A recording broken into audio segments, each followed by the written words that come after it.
Hi, my name is Charlie McGrath. I'm the founder of WideAwakeNews.com and a host on the Rinse Radio Network. Governed by crisis, governed by fear. Another terror moment that we, the people, are supposed to sit back, shaking our boots, and look for Washington, D.C. to come up with a last-second solution. I'm talking about this sequester, of course. Wall Street, the mainstream media, Washington, D.C. all want you to believe that our financial world could potentially come to an end if a deal isn't done.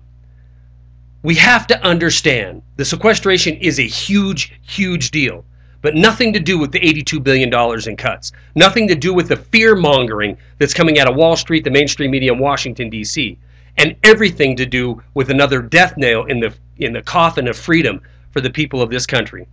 We are governed by crisis. And when we govern by crisis, when we govern by terror, it is not for we, the people.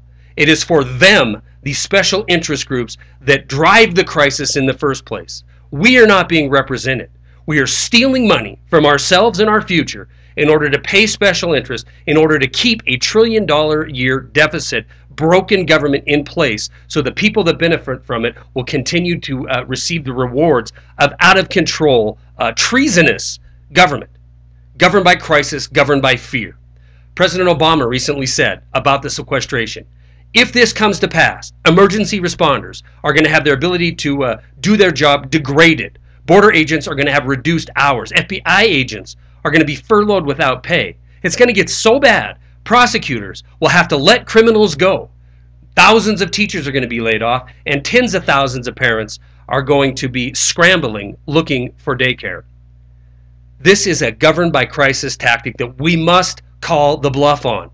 We are going further into debt every single day, and every single day that passes, the landing is going to be that much harder when reality is unleashed onto the people of this country and the world. We must call their bluff.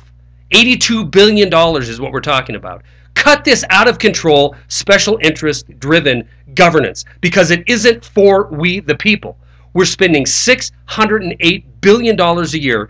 The acknowledged amount of the black ops amount is probably much, much higher. $608 billion a year in defense, so-called defense, in the United States of America. And we're worried about $82 billion.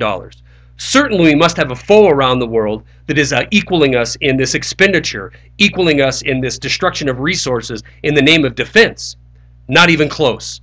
Our number one threat would be China at $111 billion a year, followed by Russia with $65 billion. Iran, who we're supposed to be terrified of achieving a nuclear arsenal that's going to devastate the world, they spend $12 billion a year, and the evil North Korea, $7 billion a year.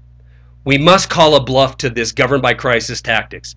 It is every single day that's passing, we are going further and further into our own oblivion.